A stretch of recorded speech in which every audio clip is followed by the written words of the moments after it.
Everyone, today we are going to study the famous lines from a poem, and the name of the poem is The Elegy Written in a Country Churchyard. So this poem is written by Thomas Gray. Thomas Gray was a famous poet of neoclassical era, and the neoclassical era is considered from the year 1700 to 1800 roughly. So the poem was written in mid 18th century, and this poem is still called the masterpiece because it is a very deep poem, and it shows that how the villagers and the poor people of villagers are forgotten by the city people or by the rich people.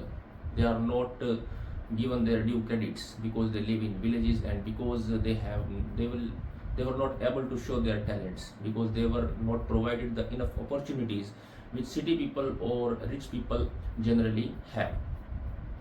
So the whole poem is a lamentation.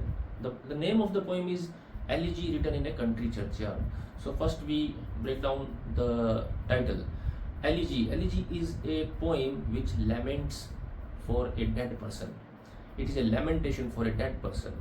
When we have to express our grief in a poem for a person that has departed, so the poem is, that type of poem is called an elegy.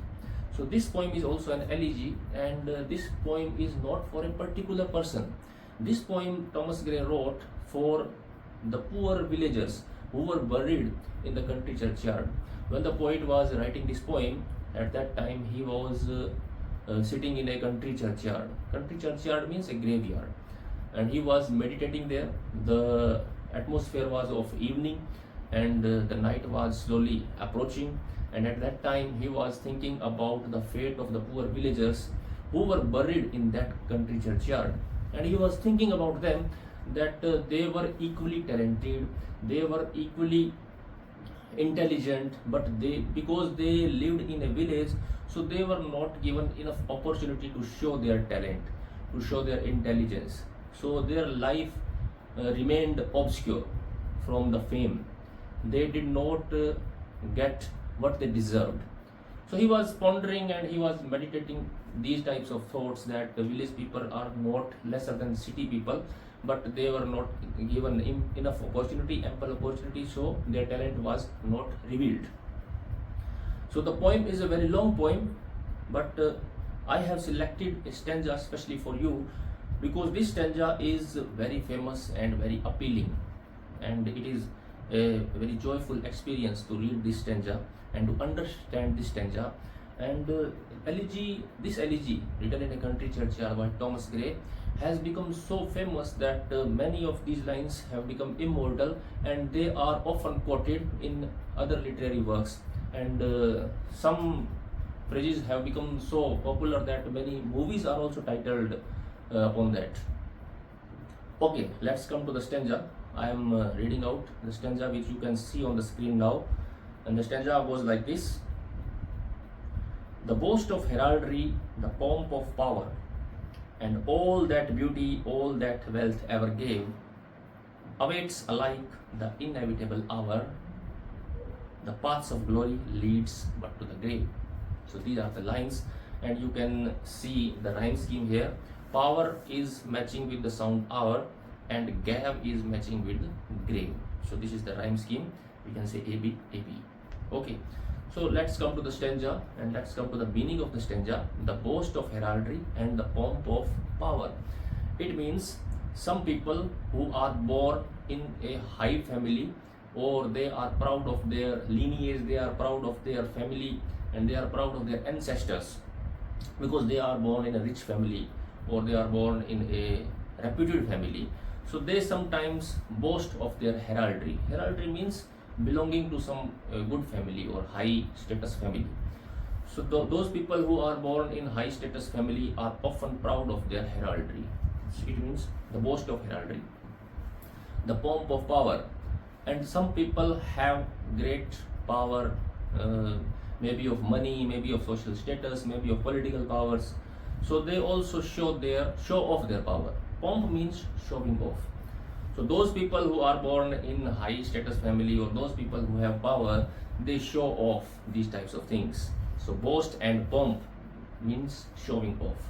So the boast of heraldry, the pomp of power, and all that beauty, all that wealth ever gave. And besides boast and beside pomps, other things which beauty gives, other things which wealth gives, which people are generally proud of, all these things awaits alike the inevitable hour. So the end of all these things is what? The inevitable hour. The inevitable hour means death. Death equals all. Death does not spare anyone. If you belongs to a rich family, if you are very rich, you are very powerful, you have a great aura, you can boast of this, you can brag about this, but you cannot escape death. Death will equal all. Death will level everything. So you need not to boast your high status. You need not to brag about your power, about your money. And if you do so, then you will not be spared from the clutches of death. So the poet basically is saying here that that all these things are temporary. Death will level all these things. I again read, then you will enjoy these lines.